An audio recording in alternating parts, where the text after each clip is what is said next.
Hello everyone. So today we will discuss about aura. What is the aura meditation? So let's take an example of the sun. तो ये सन है सन का ये सन है सन का raise पास हो रहा है. It means sun means chakra and rays it means aura. And जो फ्रिक्वेंसी है जो रेज पास होता है इट मीन्स कोशाज. तो इसे रिलेट करते हैं हमारी बॉडी के साथ. तो हमारी बॉडी में कुछ चक्रास है और उस चक्रा का मेडिटेशन हमने लास्ट वीक कंप्लीट कर लिया है. और चक्रा के बाद हम कोशास के ऊपर आ गए हैं, राइट. तो जो चक्रा है उसका जो ऑरा है, उसका जो एनर्जी है, वो पास होने के लिए एक फ्रिक्वेंसी चाहिए रहती है.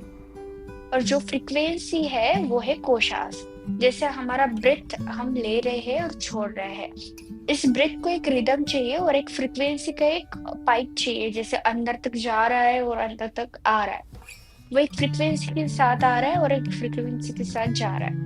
लाइक दैट हमारा जो चक्रा है उसका जो ऑरा है वो जो पास होता है विद द फ्रीक्वेंसी, उस फ्रीक्वेंसी को कोशास बोलते हैं. तो 5 टाइप्स ऑफ कोशास रहते हैं. पहला है अन्नमय कोशा, फिर आता है प्राणमय कोशा, उसके बाद आता है मनोमय कोशा, विज्ञानमय कोशा एंड आनंदमय कोशा. आनंदमय कोशा इज अ ब्लिस, विज्ञानमय कोशा इज अ विजडम, मनोमय कोशा is a subtle body of our mind, हमारे मन का सटल बॉडी. नेक्स्ट है प्राणमय कोश. प्राण इट मीन्स ब्रेथ जो कनेक्टेड है हमारे नाभि से. सो प्राणमय कोशा always stage in naval region and this is the last one. It means the first one is the Annamaya Kosha.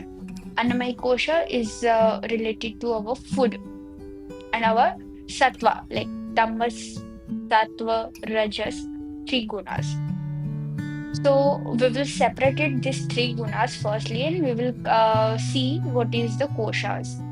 So this ये जो कोशा है ये एक फ्रिक्वेंसी है जो आपके चक्रा के एनर्जी को, ओरा को धीरे धीरे आपके बॉडी में स्प्रेड करेगा.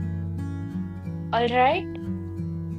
अगर इसमें कुछ डाउट और क्वेश्चन हो तो आप मुझे कमेंट कर सकते हो या फिर व्हाट्सएप पे मैसेज कर सकते हो.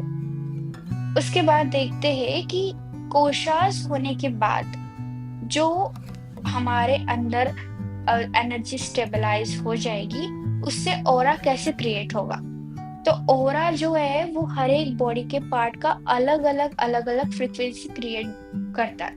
जैसे हाथ का जो ऑरा है उसका फ्रीक्वेंसी अलग क्रिएट करेगा, फेस का ऑरा है उसका फ्रीक्वेंसी अलग करेगा. जब चक्रास कोशास के साथ मिक्स होके उसका एनर्जी एक्सपांड होगा, तब हमारा ऑरा धीरे धीरे, मतलब हमारे बॉडी लेवल का ऑरा धीरे धीरे सेटल्ड होगा, बढ़ेगा. और जब हमारा धीरे धीरे ऑरा बढ़ेगा तो हमारा प्रेजेंस भी बढ़ेगा. अगर आप इस मोमेंट पे हो तो people can feel your presence. और प्रेजेंस फील करने से क्या होता है, तो प्रेजेंस जब हमारा बढ़ता है, ऑरा जब हमारा बढ़ता है, तब हमारा जो स्मॉल माइंड एनर्जी रहता है जिसमें ओवर थिंकिंग आ जाता है या फियर आ जाता है या फिर एंशियसनेस, एंजाइटी, छोटी मोटी और भी चीजें, डाउट्स, ये सब आता है, वो वैनिश होता है, वो क्लियर होता है. और हम एक विशाल मन में प्रवेश करते हैं, बड़े माइंड में एंटर करते हैं, which gives you deep intuitions which help you to be a very calm person. आपको बहुत अच्छा सेटल डाउन कर सकता है. And you can think about your like your spiritual journey also. आप आपके स्पिरिचुअल जर्नी के बारे में भी सोचने के लायक होते हैं. Alright. So this is all about koshas and this is all about the aura. If you have any doubt or question, you can message me or you can comment me. Thank you.